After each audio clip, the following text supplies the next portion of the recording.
Munange gw'omulabi wa ABS Television njagala okutuusa omukisa guno okwanizaako nate mu programu yaffe eyifa mu maka mu buufu bwe bumu nkulamuseeko nnyo nnyini ddala mpozi n'okukwebaza emirimu egyo gyogezaako okuba nga ate otetenkanya osobola okuba nga ate ofuna ekiguli amagala eddiba amannya Halima programu eyifa mu maka bingi bye muyize bangi abamu batuterayo wano amasimu ne baga nti tubayigiddeko ebintu bingi munange ffe ogwo gwe gwaffe teweerabira nti we tuwulidde akakuba ate we tuddukira n'olwekyo naawe tukugamba nti bw'ofuna obuzibu obutali bumu mwana wate tubagulizeeko ffe tetujja kubanga ate tuleera ngalo kubanga kye twetaaga okubanga ate tukola kwe kubeera nga buli muntu gy'ali aba musanyufu buli muntu yenna abeere nga ali bulungi mu mbeera eyo n'olwekyo nsasiddeko abafiiriddwako kitalo nnyo nnyini ddala abantu baffe batufuddeko ennaku zino tufunye ebizibu ebiteebereka wano mu ggwanga lyattu erya Uganda naye nga tubaga nti kijja kutujja ku mulamwa gwa kwegayirira Omukama Katonda kubanga ye mutonzi w'ensi eno era y'amanyi kalenda zaffe bwe zitambula n'olwekyo abatufuddeko ekirwadde kya COVID-19 tugamba nti nammwe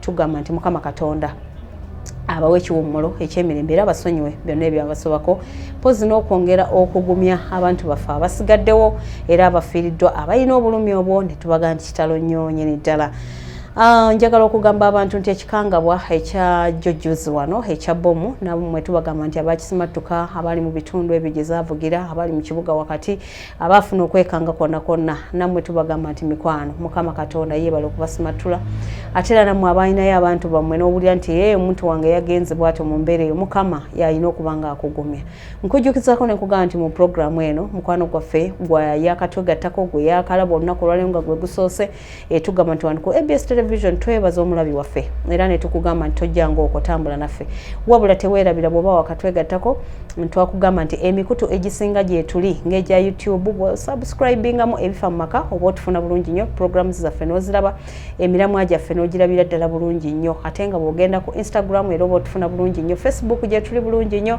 TikTok tuli available n'olwekyo njagala okugamba nti byonna tubirina bye weetaaga okumanya okulaba ate era n'ebikuzukusa obwongo n'ebyo byennyini by'osigaliddemu emabega tuba tukuga nti munnange bw'obanga oli ku programu eyifa mu maka buli kimu kigenda kubanga kitambula bulungi nzikiriza nate nkutwale mu mulamwa gw'olunaku olwaleero era nga sinnaba mpozi kutuukayo ku mulundi guli twalaba nga tuyina omukyala gwe twasinkanako oba abakyala be twasinkanako ew'omukulu omu nga ye Ssaalongo Hassan era nga bambi senga wamu ne muwala we muwala wa senga oyo gwe twamusanga naye yali yafunamu obuzibuzibu so tubadde bakuleetera ku mboozi eyo waawe bituuse naye olunaku olwaleero ne tuba nga tetukisobodde bulungi tukwetondera kubanga twakusuubiza nti lindirira ekitundu ekyokubiri naye tetusobodde waziranga emboozi eyo saawa yonna oba obudde bwonna tujja kubanga tugikuleetera kubanga munnange bano senga ne muwala we bamala okwetambulirako ne bagenda ewa Ssaalongo Hassan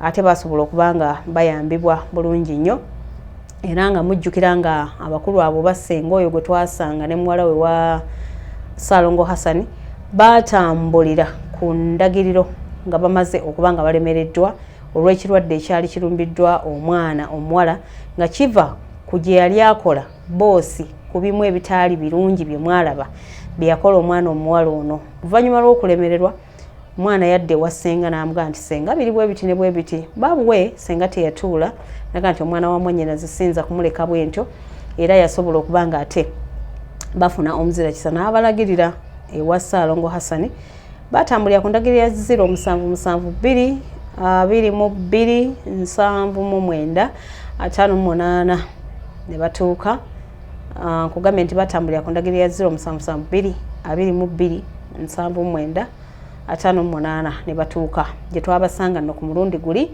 ne batutotolera emboozi yaabwe olunaku olwali nategeddeko nti ate bo bafunye obuweerero naye boosi w'omuwala embeera yamubijjiridde era nga yatunoonyezaako kye tubadde tusuubira nti olwaleero tubadde tukutuusaako emboozi eyo naye olwakatonotono ebyuma byaffe birina kebikozeemu awo mpola mpola naye tujja kubanga emboozi eyo tugikuwa ate nga olunaku olwaleero era tulina okwemulugunya eri munnaffe yatuwandiikidde era nga omukyalo ono yavuddeyo oluvannyuma lw'okulaba programs zaffe n'agamba nti nedda nange kangezeeko okubanga neekubira enduulu nsobole okubanga nnyambibwa omukyalo ono nno mu kwekubira enduulu agamba nti tali bubi era teyeetaaga kusonderwa embeera nnungi naye agamba nti yeebaza agamba nti neebaza ne ssekwebaza yenna omukulu Ssaalongo Hassan yasobola okubanga antaasa ku baana bange 6 n'asobola okubanga ataakirizaako abana newankubadde nga ababiri bo bakkirira ewa Ssenkaaba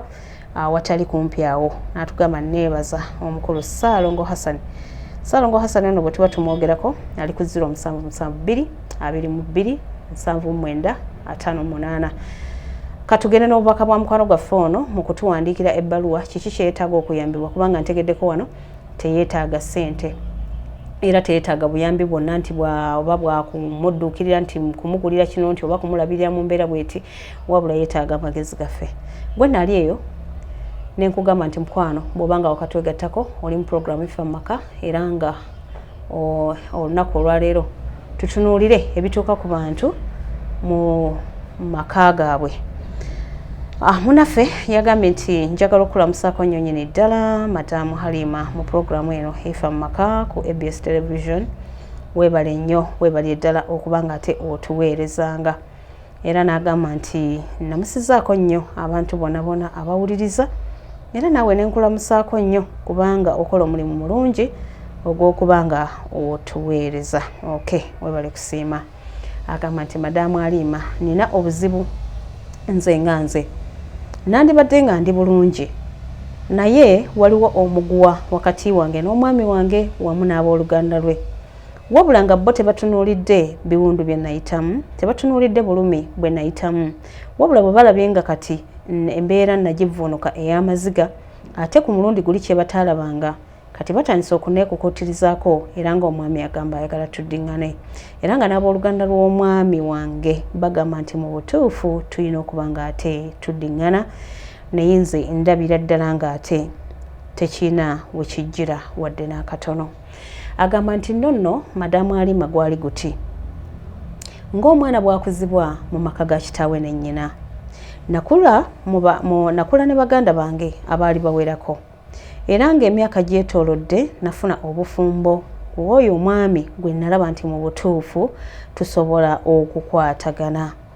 Katonda yatukwatirako n'atuwa ezzadde ly'abaana 6 era nga mulimu abaana ab'obulenzi wamu n'ab'obuwala. Ebbanga nga ligenze lyetooloola Mukama yatukwatirako netusobola okuba nga tugula poloti netusobola okuba nga tuva mu muzigo era bwetyo ne tuzimba akayumba kaffe. Agamba nti tekaali kamaanyi nnyo wabula nga Katonda yatusaasira netusobola okuba nga twali tujjaamu n'abaana baffe. Kale no mu mbeera eringa eyo omwami nawulira oluvannyuma nti ate yali ayinayo omukyala gwazaddemu omwana. Nze byonna ebiseera nali nina abaana 5 wempulirira olugambo nga mu butuufu omwami asobodde okuba nga azaddeyo omwana omulala wa bbali. Omukyala nawulira nti yali weeyo mu Buddu e Masaka. Agamba nti abasinga obungi bammanyi era bw'oyogera maama Enid wali e Bulenga oba ontegeera bulungi nnyo eyafiirwa abaana 2 mu nnaku 2. Kyali kikanga bababuwe kyamaanyi. Awo nno wetugambira nti munnange Mukama ono yawa era yajjako omukyala ono teyaggwa mu maanyi naye nga kyanaku nnyo abakyala bwe weeteeka mu mbeera oba omuntu yenna omuzadde bw'owulira nti mu butuufu omukyala afiiriddwa abaana 2 olwaleero n'aziika n'enkya n'aziika kiba kitukwatako nnyo ffe ng'abazadde oba oli mwami oba oli mukyala. Katugende maaso n'obubaka bwa munaffe. Agamba nti munnange Madamu Halima bwentyo bwe ntambuza obulamu bwange bwe nkitegeera nti omwami yali azaddeyo omwana mu mukyala omulala kyampisa si bulungi n'akatono wazira naguma era omwami ne mubuuza obanga ddala kyali kituufu ambuulire. Omwami yaŋŋamba nti kituufu omukyala gyali era n'omwana gyali era nga n'omwana wa bulenzi. Agamba nti munnange mba ndi awo olunaku olumu omwami wange yali aludde okuwuliziganya ne mukyala woono mba ndi awo obudde bwali bwa kawungeezi ssaawa nga 9 ez'ekawungeezi enda okuwulira omuntu atukonkona nti abeeno. Omwami yaliwo era ng'avudde mu mirimu gye ng'awummuddeko awo. Tugenda okulaba nga ye mukyala kubanga nali mumanyi mu bifaananyi. Omukyala yajja n'omwana ng'omwana atemera mu myaka awo ng'ena. Omwami yamwaniriza bulungi era kyayina muteekateeka bulungi wabula omwami yankakasa nti ye baali baawukanyeemu n'omukyala. Era omukyala ensonga gye yali awuza yagamba nti yali aludde okuwuliziganya omwami ate ng'omwana yali yeetaagwa okuleetebwa asobole okuba nga ayanjulwa ku kika. Agamba nti munnange bwe ntyo nabaaniriza era nenteekateeka bulungi nnyo ng'omuntu bw'oteekerateekera omugenyi wo. Ekyaddirira ng'obudde buzibye nga tumaze okulya ekyeggulo, omukyala ono namwalira mu kisenge omusula abaana bange. Waali wagazi bulungi kubanga twali tetunnafuna kasente kagula bitanda oba obutanda bw'abaana, era emifaliso nagyalanga awo wansi abaana bange bonna ne basobola okuba nga beebaka bulungi. Agamba nti omukyala ono era n'omwami yasalawo n'aŋŋamba nti tumuteeke tumwalire mu kisenge ky'abaana. Nagezaako okubuuza omwami lwaki omukyala tetumwalidde mu ddiiro n'omwana we. Omwami nagenda okulaba nga abiteekamu ng'omutima ogulowooza nti nze mpulidde bubi, saayagala kulaga mbeera yonna nakuyisa kweyisa bubi, bwentyo nakkiriza omukyala ne mwalira mu kisenge. Wali ku mufaliso wa bbali n'omwana we. Wabula ng'omuntu bw'okeera ku makya ng'obudde bukedde, nazuukuka mbuuze ku baali mu kisenge nga bwe nakolanga abaana bange nakeeranga ne mbabuuzaako, era nazuukuka n'omugenyi wange ono omukyala ne mubuuzaako bulungi. Ngenda okulaba nga ku buliri kuliko omwana we yekka. Wabula ngenda okulaba nga ku buliri wansi we yali abaana bange we beebase ng'abalimu wakati. Kino kiba kitegeeza ki? Gwawuliriza era atulaba. Ebintu bino biwanuuzibwa ng'abantu abamu baga nti mu butuufu omuntu bw'ava eri n'asula mu baana wakati waliwo awo enjogera oba enkola ey'okuwanuuza etaba nnungi. Naye katugende mu maaso kubanga byonna si ffe bakatonda abategeera byonna. Bw'ati agamba nti mu mbeera eno yannema okutegeera kyandeetera okutya era okwekanga. Nze mwennyini nga sinabaako kigambo kye ŋŋamba mwami wange, nabuuza omukyala ne mugamba nti lwaki osuze wakati wano mu baana ate nga nakwalidde wali? Omukyala yanneekalizaamu n'aŋŋamba nti kikulumye nnyo, bwe neebaseeko mu buliri muno n'abaana bo olabye mbaliddeko ki? Kyenva mubuuza nti ekyakujje ku buliri bwe wali wenna bwakwalidde gwe gwaki? Yaŋŋamba ekintu kimu ti tebikukwatako, nze siri wano ku lulwo wabula ndi wano ku lw'abaze waffe na mwana wange. Embeera yakyukamu awo, omwami yagenda okuwulira nga tuneneŋŋana, era omwami bwe yajja yatandikira mu kuyomba. N'agamba naye mukazi gwe gw'ataliekuumako, atalyebeerako ku mpisa nnungi, lwaki era gwe omugenyi eyakajja atagenda na kumalawo yadde ebbanga akuyombya lwaki? Namunnyonnyola ne mugamba nti omukyala abadde agezaako okuyomba nga munenyezza okusula mu baana bange wakati. Omwami yalufuula lutalo n'adda ku sayidi y'omukyala. N'ekyayi tebaamunywa, n'amugamba nti wamma yambaza omwana tugende. Yalina okumutwala ew'omukulu w'ekika balabe omwana n'okukatiriza amannya ge baali bamutuumye. Atulaba oli ku ABS Television era nga omukutu gwo omuganzi wawulirira bino era wofunira programu ez'enjawulo waziranga programu efa mu maka era yo ekutwalira ddala obulungi obutagambika omuli ebyokuyiga ebingi ate era na butya bw'olina okweyisa mu dduniya muno na mikwano ki gy'olina okusembeza. Jjukira nakugambye nti mukwano gw'ayagala okugoberera programu zaffe mu programu eno efa mu maka genda ku YouTube channel yaffe subscribing efa mu maka buli kimu ojja kubanga okifunira ddala bulungi nnyo so nga ate nenkugamba nti mukwano era genda ku Facebook ojja kubanga otusangayo bulungi nnyo, ogende ku Twitter, Instagram ojja kusobanga otufuna bulungi nnyo so nga ate ne ku TikTok ojja kubanga otufuna bulungi. Katweyongereyo mu maaso n'omulamwa gwaffe guno enga omukyala agamba nti nsobeddwamu eka ne mu kibira newankubadde nga obulamu butambula bulungi. Tukomye nga tugamba nti baatambula ne bagenda, agamba nti baagenda era baamalirayo ddala akaseera kaali kawerako kubanga baamala ennaku bbiri ng'omwami taddanga.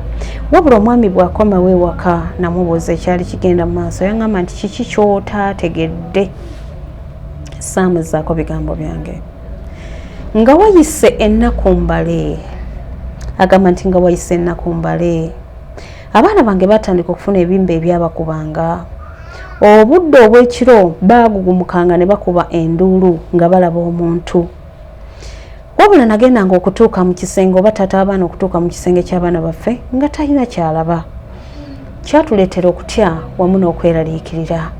era mu mbeera eringa eyo nalindira ekyali kiddako abaana balwala nga wayise omwezi gumu omwana wange omu yalwala era omwana wange mu kulwala ebimbe yatandika okukyusakyusanga ensingo ko n'okwegaaya omwana twawadawadako okugenda mu ddwaliro nga tebalina kye balaba era bw'atyo Mukama n'amujjulula baabwe kibi nnyo nyini ddala era kitalo nnyo nyini ddala omukyalo ono obulumi bwe yayitamu Sebulungi mama Inidi twongera okukugumya okuviirwako ezzadde lyo agamba nti nga tumaze okuziika omwana wange ono gaali maziga n'ebiwoobe ennaku etalojjeka natunula ng'ensi ekomye nga mu butuufu ntunula gyenva ne gyendaga nga sibitegeera obudde bwanfundirira ensi yambijjira nakogga nakaaba abaana bange 6 nga nsigazza 5 wabula nga nabo ndi mu kweraliikirira kubanga omu yafa ebintu ebitategerekeka olunaku lwe twava ku kijja gye twaziika omwana wange nga bwe tuziisa olwaleero enkeera ne tudda ewaka agamba nti nze naddayo mu maka gange era baganda bange bagenda okunkuumako ne bamaama abato naye munange mu mbeera eringa eno nga tukyakaabira eyagenze bugenda okuwungera bwe buti ziwera ssaawa 12 ez'ekawungeezi omwana wange owokubiri yali naye amaze okuba nga sizza omukkago ogw'enkomerero nalibadde ng'ebbaluwa eno ngikomya wano olunaku olwaleero naye njagala tutuuke gyeraga kinkuteko nnyo mpulya nga amaanyi gampeddemu omukyala okufiirwa abaana 2 mu nnaku 2 kitegeeza ki katulabe agamba nti nawulira ennaku nakaaba nali nkyakaabira omu naye akazito kanzitowerera nagwawo ekigwo era sijja kulimba nti madamu alima gye baziikira omwana wange owokubiri nali mbitegeera naliyo ku kijja nga tuzzeeyo naye nga ndi ku macupa pressure zankuba nga sina kyemmanyi era nga wayiseewo ennaku bantwala butwaza okuteeka ku ttaka ku mwana wange owokubiri kubanga asooka naguma nenga kaaba naye ne muziika naye owokubiri byannemerera n'entendewalirwa buli bwe nabanga ngadde engulu ne baŋŋamba nti nnywe ku mazzi nga pressure zirinnya ze nali sirina nga nzirika nga olubanziza ku macupa kyantwalira okudda engulu mu wiiki nnamba nga mbeera mulamu leero ku makya mbeera nfa ekimbe tugenda okwetolola bwete bwe twava mu kuziika maama wange yagamba nti nedda tebanziza waka bantwala mu bakadde bange basobole okwongera okumbudaabuda omwami ye yagenda ewaka naye mba ndi mu bakadde bange nga twewunaganya ekiddako omwana owokusatu naye olumbe ne lumukwata nga lwe lumu nga luli olwatta banne kyatuleetera entiisa n'okweraliikirira ne mmanya nti n'owookusatu naye agenda naye nga nawuba nga naguba nga sinasiruwala nga sebitegeera n'akatono bw'obeera ggwe kale n'agamba nti mu mbeera eringa eyo nga binsoberedde omwana naye owookusatu tulaba olumbe lumutandise akyusa ensingo aluma olulimi yeegaaya awuuna omumwa guzibye twafunako ew'omuzira kisa omu gye bansindika era gye twagenda nze nga sikyabitegeera bwe tutambulayo byagana ne tutambula wala ne bigaana nabagamba nti tewali kyakukola Mukama Katonda bw'aba bw'asazeewo kansigaze benasigaza oba bonna Mukama asazeewo kubatwala yamanyi maama ne baganda bange n'abooluganda baga nti ekitasoboka kyekyo tujja kutambula enjuba gyeviirayo paka okusirika era bwe batyo twafuna ew'omukulu gye batulagirira ew'omukulu Ssaalongo Hassani nze nagenda sibitegeera nga nawunga nga mbiraba bulabi naye ng'omwana ow'okusatu nga naye ndaba agenda nga Mukama amutwala naye bwe tutuuka ewa Ssaalongo Hassani kasita twamukubira nga tusimbula n'atugamba nti gyali twagenda naye nga sina byentegeera ng'embeera embijjiridde era bwe tutya tugamba nti nedda katutaasa obulamu bw'abasigadde naye bonna obadde wa kutema lubale oba obadde wa kutema mbale ttaka kubanga yakikukola yakigenderera Salongo Hassan yatugamba nti sina kyengenda kukola kubagamba nti ono oba oli yakutuusizzaako obulabe buno kuttira abaana wabula yakuttira abaana kigenda kwezuula kankole ebyange byenkola agenda kuswala mu maaso g'abantu ate era ensi ejja kumulemerera. Salongo yakola byakola n'abaana baali basigaddeyo yabatutuma ne babanaaza bulungi nnyo era ne babakugira yabawa eddagala eribakugira obutatuukibwako kirwadde kyonna nga bali bwe baafa n'okubataasa entaana. Bwe ntyo nagezangako okwogerezeganya ne taata w'abaana nga ngamba ebyo byakweraguza namanyira kwesirwaza mu kugenda mu basawo kambeere ku ekyo naye ye mukazi we gwe nali nteebereza yali talina kyamanyi. Era mu mbeera eno nga ndi mu bakadde bange tugenze wa Salongo Hassan atujjanjabye ataasiza obulamu bw'abaana bange yaŋŋamba nti kankukoleko bulungi n'emikisa gyo gitojja kubeera bulungi obutagambika. Naye mba ndi awo ngenda okuwulira olugambo nga bankubira bannayiba bange nti omwami yaleetadde omukyala oli mu maka n'omwana we era omukyala ateredde afumba. Nze gye nakaabira amaziga gye nali mu nnaku ng'omwami yaleese mujja wange ali mu maka. Kyokka ng'ate mujja wange bwe yali agenda nga tumaze okuyombamu wano nga yasuze mu baana bange yaŋŋamba nti ŋŋenze naye nkomawo mu bbanga ttono kufumba mu maka gano ate sijja gafumbamu naawe. Agamba nti munnange natuuyana neŋŋamba nti kale kaŋŋume. Omutima gwabaze gwali gufudde kubanga buli kye namugambanga nti mukyala wa kinkoze nga baze agamba nti nedda olimba. Naguma saayina kyakukola kasita nalaba nti omwana wange owokusatu ateredde yali agenda okugoberera banne neŋŋuma abaana ne bawona nentereera bulungi. Nasobola n'okufuna akasente nentendekewo ka bizinesi kange mpolampola nenepangisiza era nga n'omwami tayagala kumanya kyendi. Yasuula obuvunanyizibwa bwonna nga ne gye tuli tatulondola yadde okundabirira yadde okumpa ekikumi ky'abaana nentobanga omukyala nenkola emikisa ne gidda nenfuna akasente nengula poloti bwento nenzimbira abaana bange. Nagenda nfuna sente nga ziwera nenkyusa bizinesi era ndi mu hardware wane nakasero n'abaana bange abanasigaza basomye era mbaweeredde mu masomero amalungi era nembazimbira amaka amalungi mwe tutudde. Naye jjo ly'abalamu wano angenda okuwulira nti bazze n'amaka yagatunda. Embeera yakyukira omukyala mujja wange kubanga olumbe bye yakolanga bituge abaana bange byamala ne bimwefuulira. Era mu mbeera yonna agambye wano nti omwana wa mujja wange olumbe lwamutuga nga bwe lwatuga abange naye ne bakkiriza ku kika era bamuziikira ddala wali wennyini we baziika abanga ababiri ne mu kuziika naliyo neerabireko n'agange. Waayita emyezi ebiri olumbe ne lujja ne lutuga omukyala mujja wange ng'ali mu maka gange mu budde obw'ekiro baze agenda okuzuukuka ng'alina mayiti mu buliri. Omukyala baamutwala ne bamuziika ewaabwe era omwami n'asigala mu bulamu obwo. Atulaba kino kibeere kyakuyiga. Bw'otandika okuwulira tetunnamanya nnyo gye binaawunzikira naye bw'otandika okulaba ng'ono ataasizza abaana Salongo Hassan yamutaasirizza abaana naye mwennyini yamukozeeko embeera ezzengulu. Ate omukyala omwana we afa kakati ate n'omukyala naye wuuno tulabanga yafa. Agamba nti omukyala yafa bazze n'asigala nga yeewuunaganya nga tabitegeera. Bazze w'ennumba ewaffe gye nnali n'agamba nti nze muttidde omwana n'omukyala. Ne mugamba bwe mba nze nkuttidde omukyala n'omwana kitegeeza nti ne mukyala wo ye yanzitira abange lwali lutalo lw'amaanyi.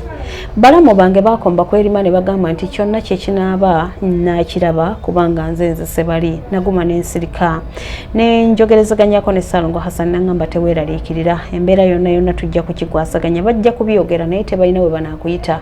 Banaakulumbanga n'ofuuka empologoma banajjanga okweŋŋanga ne basanga ennyanja era mu butuufu bwe gwali. Baatandika okumpita akakazi akalogo nti ne bw'okakola ki tekalina kikanyegenya kumbe nali Salongo Hassan embeera yaginyweza dda. Tugende maaso n'obubaka bwa munafu agamba nti munnange embeera yaddako omwami yayavuwala n'empale n'azikuba ebiraka teyasigaza yadde ka bodaboda k'akagaali. Nze ng'ebyange bigenda mu maaso nga ssente nkola empya n'enkadde ng'emmotoka nvuga ng'ebibanja mbigula ng'amataka ngagula era ndi bulungi ne bizinesi yange etambulira ddala bulungi. Wabula mu kaseera kano nsobeddwa ekane mu kibira. Bazze aneetayirira buli olukya agamba nti ayagala tuddingane bw'omusonyiwe byonna ebyaliwo obulamu bwe n'emirembe gyonna okubeera obulungi alina kubeera nange buli gy'atambula bwe bamugamba. Balamu bange abaawera enkolokoto nga bagamba nti kyenalaba nakiraba mujja wange kafudde n'omwana nga balinga abagamba nti nze saafiirwa abaana bange be banneegayirira kati baŋŋamba mbu nsonyiwe mwannyinaabwe muganda waabwe mutabani waabwe tuddingane ajje mu maka tukuze abaana nsobodde okubakuza nga ndi bw'omu ate agenda kubakuza ddi ye abange mukyala we mwennyini yanzitira abaana singa bonna yabatta ne baggwawo omusajja yagala okuddingana nange laavu nandigijje luddawa ekyo nakyo n'okyebuuza nga bwokyeddamu. Kale n'agamba nti nze ebisinga obungi mbikoze ate ogwange nagukola nentaasa abaana bange era nange ndi bulungi kati ebiddako saagala kumanya naye nze nemereddwa owabaawo amagezi agayinza okumpeebwa gampeebwe mu puroguramu eno ebifa mu maka. Kakati naawe muganda wange wetuli awo no wenkugamba nti munange g'omulabe waffe ebyo nno byampuna olugero lw'abaganda be baalugeranga osobola okuba nga ate olumalayo okyogerako ki ebifa mu maka ye puroguramu gy'olaba mu kaseera kano kennyini nenkugamba nti munange embeera bwetyo bwetambula. Emboozi ya mama Enidi abaali bamumanyi obulungi nga baali babeera bulenga n'omwami we we yafiirwa abaana ababiri mu nnaku bbiri bwetyo bwetambudde. Ye agamba nti ogugwe yagukola n'ataasa abaana be era naye mwennyini n'ataasa obulamu. Mujja we yakimukola bw'aba yasobola okukigenderamu n'omwana we byamukyukira. Kakati essaawa eno abaali tebamuwuliriza bamulamu omwami nga bamuyita omulogo nga bagamba mbu kyonna kyekiri bajja kumutuusaako obulabe kubanga mujja we yafa n'omwana ate nga naye yamuttira abaana be. Kakati n'essaawa eno be bamwegayirira bakuba endeka mwoyo mbu abasonyiwe asobola okuddingana nebba naye nga bw'obeera ggwe laavu ogijja luddawa. Abange tukole tutya omukyala ali bulungi kangendeko mu messages waliwo wanampeereza message nalujja okuva wali namugonga agambye nti munnange puroguramu ebifa mu maka nungi tujje mu kafo akamu naye tuzza mu kafo akalala tuyize ebintu bingi naye tunaakujjukirirangako kubanga abamu twali tubayita bannaffe naye kati tutegedde bino byonna bwe tubiraba tutandika okwekengera abantu abatuli ku lusegere. Tamusonyiwa tazza kigambo okozesezza kinene bulala tamuddira mu bulamu bwe ndowooza katugende n'ekyo. Olwono yagambye nti nze kakooza okuva wano ebwebajja munnange madamu webala okutuweereza mu puroguramu ebifa mu maka tugiraba era tugigoberera. Nze nno mbagoberera nnyo ku Facebook ne ku agambye nti mbagoberera nnyo ku Facebook ne ku YouTube channel yammwe ebifa mu maka naye ekyo nno kinkutteko nnyo omukyala okubanga yafiirwa abaana be mu butuufu oba tolina bw'osonyiwa nga taata w'abaana yakimukola nga alina mu maziga n'aleeta omukyala n'amuteeka mu maka ate nga yakimanya nti ye yatta abaana ba munne amuleke tamusonyiwa yadde okumuddira. Ono nno yagambye Bazira agambye nti okusonyiwa kubaawo naye newankubadde Bayibuli etugamba tusonyiwe bannange mutulekeemu waliwo bye tutasobola kusonyiwa naye kyabamukolera ayinza okumuwaayo ku busente obutonotono kasita omukyala yagaggawala n'akola ka bizinensi n'agenda n'ekyo atulekemu naye tatukooya abantu bakoowu.